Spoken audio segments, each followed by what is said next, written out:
ខ្ញុំធ្វើភ្លេងដូចអ្នកជំនួយខ្ញុំមិនសន្តិចិត្តឲ្យអ្នកឯងរួចបាក់ដោះស្រាយអ្នករត់ទៅជួយចង់លេងនឹងខ្ញុំឲ្យអ្នកឯងរួចខ្ញុំបាញ់ជីវិតគោលដៅខ្ញុំទៅដល់ទីខ្ញុំធ្វើការរងថ្ងៃមិនហ៊ានសម្រាប់ cash for money ធ្វើការកសិកម្មចេញដល់ជីដាំជីអត់ដែលភ្លេចទេរកបណ្ដាបងអាលីអ្នកឯងមិនចូលចិត្តខ្ញុំដែរចេញឲ្យឆ្ងាយយេចង់ពោលធីមនឹងធីមខ្ញុំត្រូវចេះសប្បាយយេបើសិនអ្នកហ៊ានចូលចិត្តសុំអ្នកកុំស្ដាយយេបើសិនជាចង់ស្គាល់ខ្ញុំចូលខ្ញុំ say hi យេអ្នកឯងឃើញខ្ញុំមុនពេលចូលអេអ្នកឯងនេះស្ដាប់មិនការព្រោះអីអ្នកឯងនេះនៅក្មេងពេក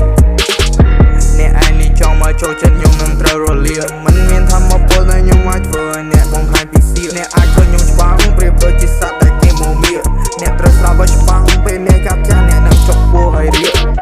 ខ្ញុំឲ្យអ្នកយល់ពីអត្ថន័យអ្វីគឺជាអ្វីខ្ញុំឲ្យអ្នកយល់ពីអត្ថន័យស្អីគឺជាស្អីខ្ញុំឲ្យអ្នកយល់ពីអត្ថន័យហេតុអ្វីគឺជាហេតុអ្វីខ្ញុំឲ្យអ្នកយល់ពីអត្ថន័យតែរឿងនឹងវាកើតអីខ្ញុំមិនចង់គិតពីអ្វីទាំងអស់ព្រោះរងថ្ងៃញ៉ាំក៏ពុតតែខាស្ដងចង់មកចូលចិត្តខ្ញុំឲ្យសោះវាយ៉ាងបាត់ដៃទៅវាចំមកខ្ញុំស្លាប់នៅពេលដែលខ្ញុំនេះឃើញជីវិតខ្ញុំដល់ទីខ្ញុំមិនមែនជាក្មេងម្នាក់ដែលចូលចិត្តតែ HT ចូលចិត្តមើលរឿងណាតាំងពីក្មេងចូលចិត្ត Aspirity អត់ចូលចិត្តទេណាដែលជាប់កងដូចជា PDD ខ្ញុំដើរចូលកាមេរ៉ាខ្ញុំធ្វើសន្និសីទកសាខ្ញុំប្រាប់ទៅប៉ាប៉ាកុំបារម្ភកូនណាពេលនេះជីវិតកូនជោគជ័យហើយ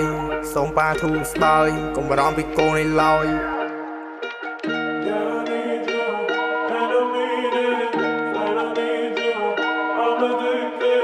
ខ្ញុំធ្វើភ្លេងដូចអ្នកជំនួយខ្ញុំមិនសន្តិចិត្តឲ្យអ្នកឯងរួចបាក់ដោះស្រាយអ្នករត់ទៅជួយចង់លេងនឹងខ្ញុំឲ្យអ្នកឯងរួចខ្ញុំបាញ់ជីវិតគោលដៅខ្ញុំទៅដល់ទីខ្ញុំធ្វើការរងថ្ងៃមិនហ៊ានសម្រាប់ cash for money អាចធ្វើឲ្យអ្នកឯងសុំខ្ញុំថតនៅពេលខ្ញុំដើរចេញក្រៅអាចធ្វើឲ្យអ្នកនេះសុំខ្ញុំថតនៅពេលគេបាត់មកសើអាចធ្វើឲ្យជីវិតខ្ញុំមានន័យនៅពេលគេហៅថាឡាវខ្ញុំមិនសូវចេះខ្វល់ព្រោះឯងខ្ញុំមិនសូវមកសើទឹកមាត់ខ្ញុំប្រៃដូចជាអ្វីដែលប្រៃដូចជាអំបិលរៀបដូចខែរងាភាច្រើនស្រុកគេហៅថាព្រិលខ្ញុំមិនសូវចេះរៀនតែខ្ញុំរៀនចេះតែអក្សរសិល្ប៍ចង់ខ្លាចជាអ្នកមាន